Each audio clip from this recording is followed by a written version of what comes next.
hari ini saya akan mengajak adik-adik untuk mempelajari tentang bentuk sediaan obat yang akan diberikan melalui oral atau melalui rongga mulut. Berdasarkan bentuknya, sediaan oral berbentuk padat dan juga ada yang berbentuk cair.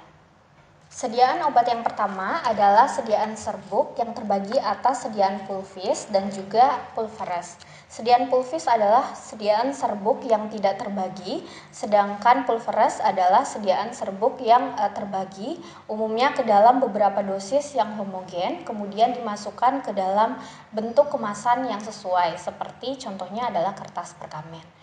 Untuk sediaan serbuk ini umumnya memiliki absorpsi yang cepat, kemudian dia dapat digunakan untuk pasien seperti anak-anak atau pasien yang membutuhkan dosis obat dalam jumlah yang kecil atau terbatas. Kemudian cocok juga untuk pasien yang sulit untuk menelan. Kelemahannya dia tidak dapat menutupi rasa dan juga bau dari obat yang tidak enak. Selanjutnya adalah bentuk sediaan yang paling umum ditemukan di pasaran adalah bentuk sediaan tablet. Sediaan tablet terdiri dari berbagai macam jenis. Kita mulai dengan tablet yang biasa, di mana tablet biasa itu umumnya berbentuk bulat dan pipih karena dibuat dengan cara dikempa. Untuk sediaan tablet ini sendiri umumnya mudah untuk dibawa kemana-mana atau sifatnya itu sangat praktis. Kemudian dia juga dapat digunakan untuk berbagai usia. Selanjutnya adalah sediaan tablet hisap, di mana sediaan tablet hisap ini digunakan dengan cara dihisap dan memberikan efek atau indikasi lokal pada daerah mulut. Untuk tablet hisap sendiri terbagi atas bentuk yang lain juga, yaitu ada dalam bentuk troci, di mana bentuknya ini pipih namun ada bulat di tengahnya menyerupai donat. Berikutnya adalah tablet kunyah, di mana tablet ini harus digunakan dengan cara dikunyah atau nama lainnya adalah chewable tablet. Untuk tablet kunyah sendiri, ini sangat cocok digunakan untuk obat-obat yang memiliki rasa yang enak, kemudian obat yang diharapkan memiliki efek kerja yang cepat. Selanjutnya sediaan tablet juga ada yang diformulasikan dalam bentuk salut tertentu. Yang pertama adalah salut enterik, di mana sediaan salut enterik ini digunakan untuk obat-obat atau bahan obat yang sifatnya iritatif terhadap lambung atau mudah dirusak oleh cairan atau asam lambung. Selanjutnya adalah sugar coated atau tablet salut gula, di mana tablet salut gula ini umumnya digunakan untuk menutupi rasa obat yang tidak enak atau cenderung sangat pahit.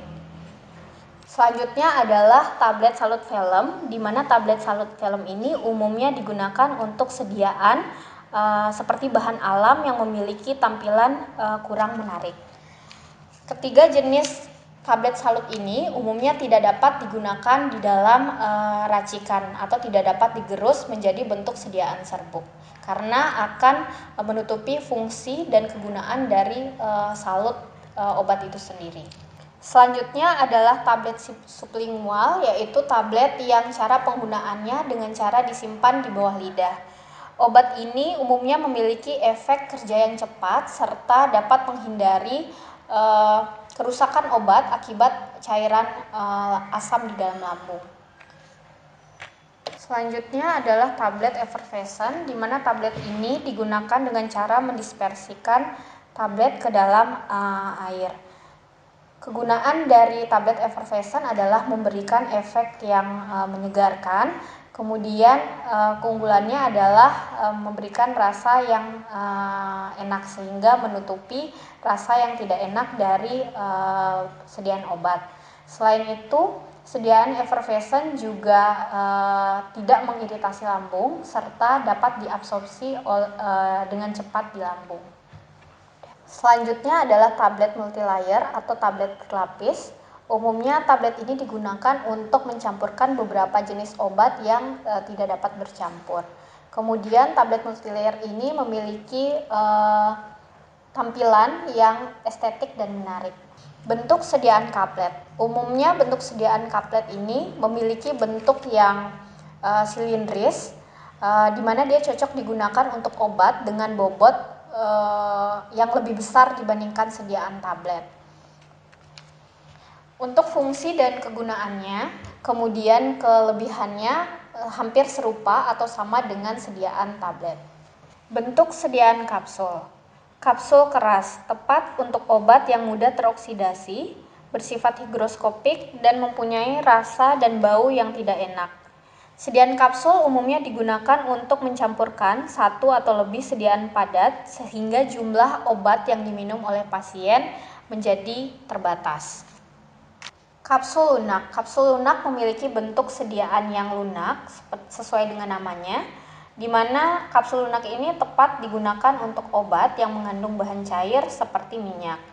Sediaan lepas terkendali atau time release. Sediaan ini diformulasikan agar obat dapat terlepas pada waktu tertentu sehingga pasien tidak perlu meminum obat secara frekuentif.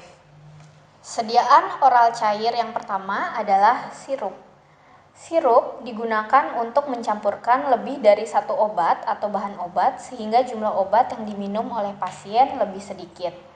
Obat bersifat homogen, kemudian absorpsi akan lebih cepat dan juga dapat diberikan pada anak maupun dewasa.